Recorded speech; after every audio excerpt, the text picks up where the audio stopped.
So, kaninang umaga, nakita ko na kung saan nag-iitlog ang aming mga bibi.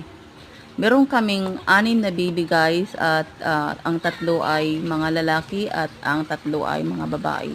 So, sa 2 babae na yun, ay sa 3 babae na yun ay ang 2 lang ang nag-iitlog kasi yung isang babae ay bata pa.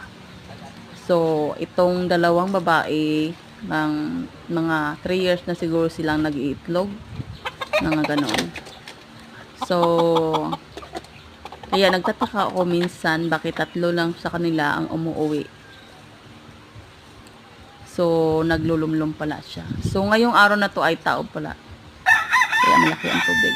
So, yan, 31 pesos yan siya. Pero yung mga itlog na yan, pinamigay ni mama sa pinsan niya sa nakatira sa ilalim ng tulay.